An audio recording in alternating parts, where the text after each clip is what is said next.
मैं जो कुछ कहूंगा सच कहूंगा, सच के सिवा कुछ नहीं कहूंगा।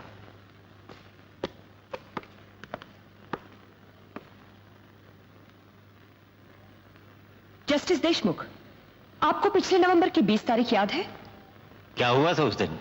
उस दिन आपकी अदालत में एक बलात्कार और खून का केस आया था। ऐसे केस तो रोज आते हैं, उसमें याद रखने की क्या बात है?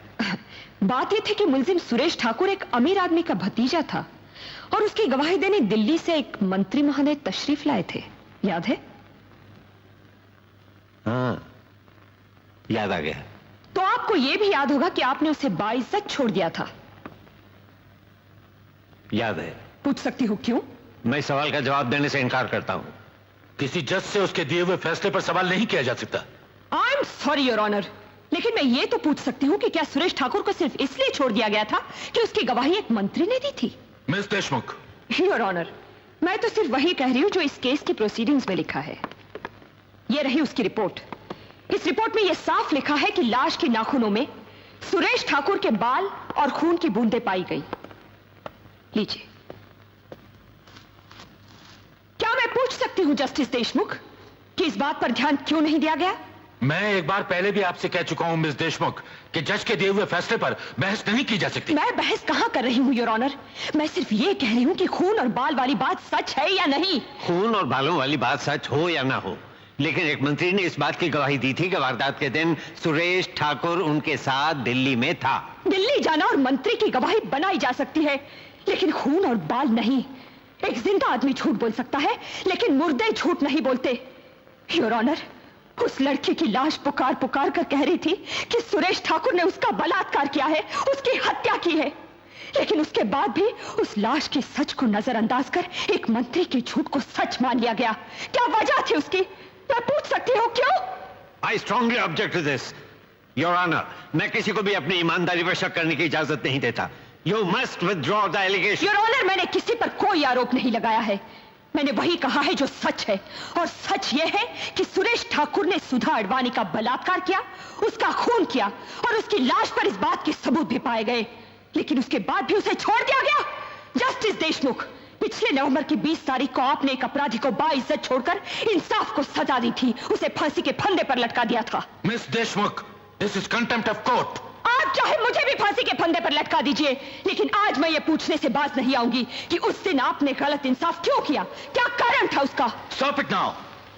जस्टिस देशमुख, उस दिन जब आपने फैसला सुनाया था, आप एक जज थे, कानून और उसके कायदे में जकड़े हुए थे, कानून की रक्षा करना आपका फर्ज था। लेकिन आज आप पर कोई बंधन नहीं, कोई पाबंदी नहीं। आज आपने गीता पर हाथ रखकर सिर्फ सच बोलने की कसम खाई है। आज ये गीता आपकी आत्मा से पूछ रही है कि उस दिन कानून की रक्षा करते करते कहीं इंसाफ का खून तो नहीं हो गया था? उस दिन आपके दिल में कानून और इंसाफ के बीच कहीं महाभारत तो नहीं चल रहा था? बोलिए।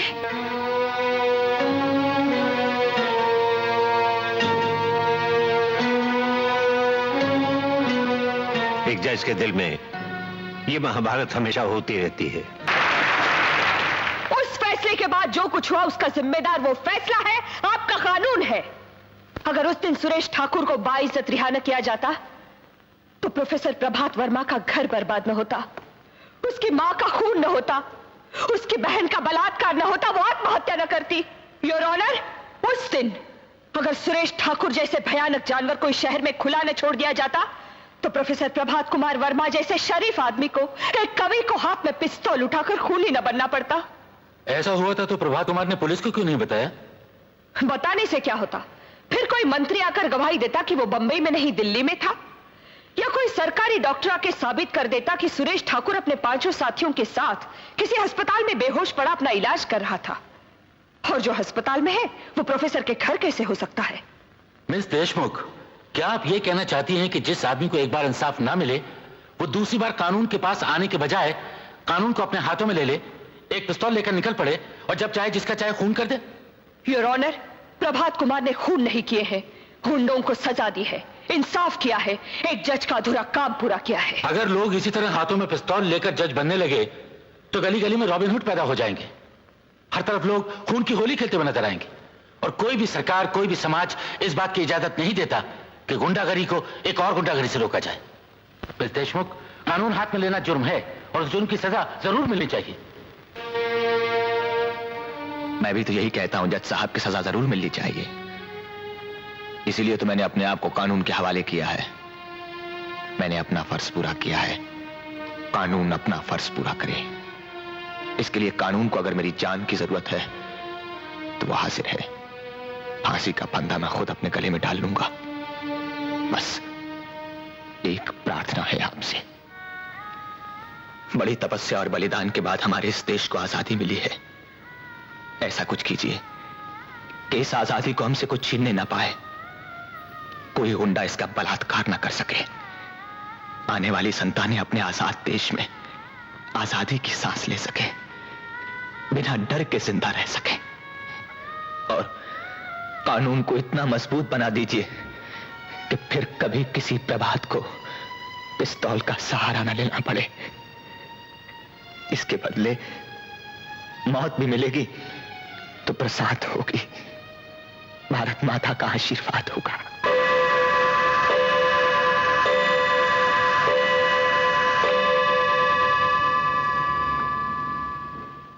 The court is adjourned.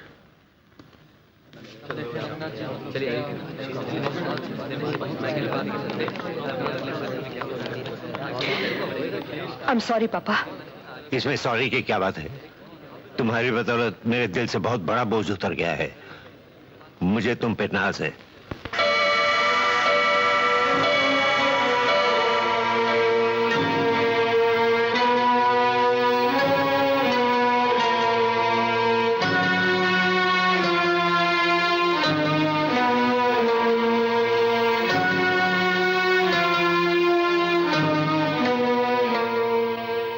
सुनिए, खाना लग गया है।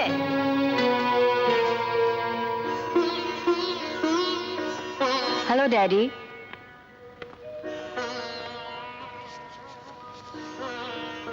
Hello daddy.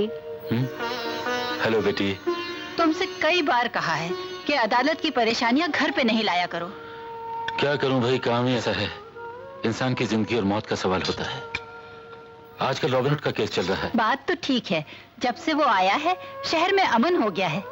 नहीं तो जब तक रेनू कॉलेज से नहीं आ जाती थी मुझे तो डर लगा रहता था। जरा सोचिए योर ऑनर, आपकी बेटी कॉलेज से घर आ रही है, रास्ते में गुंडा उसे देख लेता है, वो भागती है, गुंडा उसका पीछा करता है, उसको पकड़ लेता है, उसका बलात्कार करना चाहता है।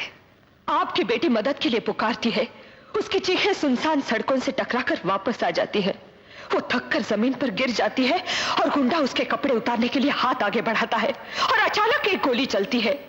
भगवान की तरह वहां कोई आ जाता है, गुंडा मारा जाता है और एक दुनिया उजड़ते उजड़ते रह जाती है, एक जिंदगी बर्बाद होते होते बच जाती है। मैं आपसे पूछना चाहती हूँ योर ऑनर, क्या आप बचाने वाले को सजा देंगे? उसे खूनी समझेंगे?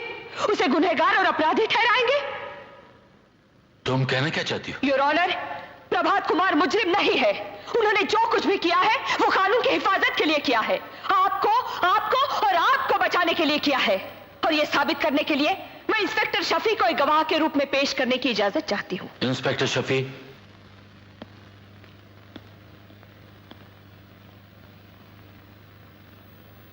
मैं कसम खाकर कहता हूं, जो कहूंगा सच कहूंगा, सच के सिवा कुछ नहीं कहूंगा। जब आपको कमिश्नर साहब ने बुलाया और रॉबिनहुड का पता लगाकर उसे गिरफ्तार करने का हुक्म दिया, तब आपने क्या कहा? मैंने यही कहा कि रॉबिनहुड तो पुलिस का काम कर रहा है और पुलिस से अच्छा काम कर रहा है। जो काम हम पिछले 25 वर्षों में नहीं कर पाए वो उसने 10 दिन में करके दिखाया। कैसे? क्या किया उन्होंने? इन्होंने गुंडों के दिलों में डर, दहशत पैदा कर दी है। आज शहर में अपराध कम हो रहे हैं, क्राइम रेट गिर गया है, हर आदमी सुकून और शांति की नींद सो सकता है आज। जब आप प्रभात कुमार को गिरफ्तार करने गए तो क्या वो भाग खड़े हुए? जी नहीं, बल्कि मैंने इनसे कहा यह शहर छोड़कर भाग जाइए। इन्होंने भागने से इनकार किया और कहा समाज में सारी गड़बड़ियां सिर्फ इसलिए चल रही हैं कि पुलिस अपना फर्ज पूरा नहीं कर रही, कानून अपना फर्ज पूरा नहीं कर रहा। मैं अपने आप को कानून के हवाले करता हूं जिससे कि मेरी आवाज अदालत के जरिए लोगों तक पहुंच सके और मैं बता सकूं कि मेरी पिस्तौल से निकली गोली का काम सिर्फ अपराधियों को मारना ही नहीं, कानून को जगाना भी था। मैंने अपना फर्ज पूरा किया है, आप अपना फर्ज पूरा कीजिए। और यह कहकर प्रभात कुमार ने अपने आप को पुलिस के हवाले कर दिया। आपने प्रभात कुमार को भाग जाने के लिए क्यों कहा? योर ऑनर, प्रभात कुमार ने रॉबिनहुड बनकर गुंडों के दिलों में जो डर, जो आतंक पैदा कर दिया था, मैं उस डर को जिंदा रखना चाहता था। उस रॉबिनहुड को जिंदा रखना चाहता था जो लोगों की रक्षा करता रहा। इंस्पेक्टर शफी, हालात कुछ भी रहे हों, आपको अपना फर्ज अदा करना चाहिए। और आपका फर्ज खूनी को पकड़ना है, उसका इंसाफ करना या उसे छोड़ देना नहीं। इस गलती के लिए आपको सस्पेंड कर देना चाहिए, ताकि दूसरे अफसर से नसीहत लें और कभी ऐसी गलती ना करें। Thank you your honour. Inspector Shafi ने और एक गलती की है, सच बोलने की गलती, यह बताने की गलती कि उन्होंने प्रभात कुमार को भाग जाने की सलाह दी। प्रभात कुमार ने भी यही गलती की थी, सच बोलने की गलती, अपने आप को कानून के हवाले करने की गलती, जबकि अदालत के पास इनके खिलाफ कोई सबूत नहीं था, कोई गवाह नहीं था। मिस रजनी, इससे बड़ा सबूत और क्या हो सकता है कि प्रभात कुमार ने भरी अदालत में यह बयान दिया है कि वो सारे खून इन्होंने किए हैं। अगर अदालत में दिया हुआ बयान ही सब कुछ है, तो मैं इस गीता पर हाथ रखकर बयान देने के लिए तैयार हूं कि ये सारे खून मैंने किए हैं। तो क्या प्रभात कुमार को छोड़ देंगे और मुझे सजा देंगे? काश ऐसा हो सकता, लेकिन मैं ये झूठ भी नहीं बोल सकती, क्योंकि इस कटहरे में खड़ा हुआ एक सच्चा इंसान अपने बचाव के लिए किसी भी झूठ का सहारा नहीं लेना चाहता। जज साहब, जरा गौर से देखिए, ये वही सीधा साधा प्रोफेसर है जो इलाहाबाद से बंबई आता है, यहाँ की गुंडागर्दी देखकर घबरा जाता है, पुलिस के पास जाता है, कोई मदद नहीं मिलती। एक मालदार गुंडा एक शरीफ लड़की का बलात्कार करता है, उसकी हत्या कर देता है। प्रभात कुमार कानून का दरवाजा खटखटाता है, दरवाजा खुलता है, लेकिन वहां झूठी गवाही की जीत होती है, सच हार जाता है। कानून का फैसला गुंडों को शाबाशी देकर उनकी हिम्मत बढ़ाता है। नतीजा वही गुंडा, एक करोड़पति स्मगलर का भतीजा, उस प्रोफेसर को सबक सिखाने के लिए 5 और गुंडों को लेकर उसके घर पहुंच जाता है। और उसके बाद एक बेटे की आंखों के सामने उसकी मां की हत्या कर दी जाती है। एक एक करके 6 गुंडे उसकी बहन का बलात्कार करते हैं। वो मासूम भैया भैया पुकारती रहती है, लेकिन रस्सियों में बंधा हुआ भैया कुछ नहीं कर पाता, कुछ नहीं। वो शर्म से ऊपर से कूदकर अपनी जान दे देती है और उसका छोटा सा घर शमशान बन जाता है। और ये सब सिर्फ इसलिए कि प्रभात कुमार ने गुंडों की शिकायत की थी, कानून का दरवाजा खटखटाया था। पुलिस और कानून की मदद मांगने की इतनी बड़ी सजा। कानून तो सिर्फ एक बार फांसी देता है, लेकिन उस रोज 6 गुंडों ने इन्हें बार बार फांसी के फंदे पर लटकाया था। कुर्सी से बंधे उस खिलौनी करतूत को देखने की सजा हजारों सालों की जेल से कहीं ज्यादा थी। उस सजा के बाद प्रभात कुमार जीना भूल गया, हंसना भूल गया, रोना भूल गया, प्यार करना भूल गया। मैं पूछती हूँ, दुनिया की कौन सी अदालत प्रभात कुमार को इससे बड़ी सजा दे सकती है? योर ऑनर, अगर आप प्रभात कुमार को कुछ देना ही चाहते हैं तो उसे उसकी मां दे दीजिए, उसकी बहन दे दीजिए, वो मुस्कुराहटें दे दीजिए जो मिट चुकी है, वो दिल दे दीजिए जो प्यार करता था। मगर आपका कानून ये सब कुछ नहीं दे सकता। अगर दे सकता है तो मौत, सिर्फ मौत।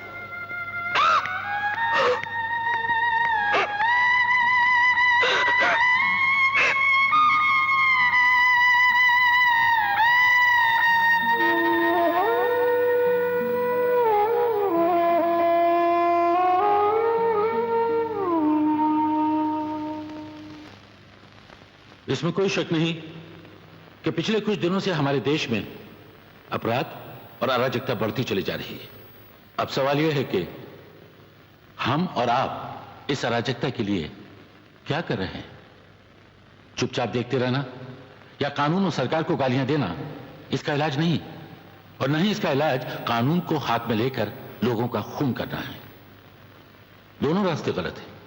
इसलिए आज जरूरत इस बात की है कि हम सब लोग साथ मिलकर अपने देश को मजबूत करें, कानून को मजबूत करें, पुलिस को मजबूत करें, जिससे हमारे देश से अपराध और अराजकता कम हो सके और हम हर एक के साथ सही इंसाफ कर सके। प्रभात कुमार के साथ भी सही इंसाफ होना चाहिए। कानून का तकाजा है कि उन्होंने जो जुर्म किया उसकी सजा उन्हें मिले। इसलिए यह अदालत प्रभात कुमार को उम्र कैद की सजा देती है। लेकिन जिन हालात में ये खून हुए, उन हालात में किसी भी इंसान का मानसिक या दिमागी संतुलन बिगड़ सकता है। प्रभात कुमार के साथ भी ऐसा ही हुआ। इसलिए यह अदालत इंसानियत और इंसाफ की मांग को पूरा करते हुए सरकार से यह दरखास्त करती है कि उनको और उनकी सजा को माफ कर दिया जाए, ताकि प्रभात कुमार एक बार फिर से अपनी टूटी हुई जिंदगी को समेटकर सही मायनों में एक अच्छे नागरिक की तरह जी सके।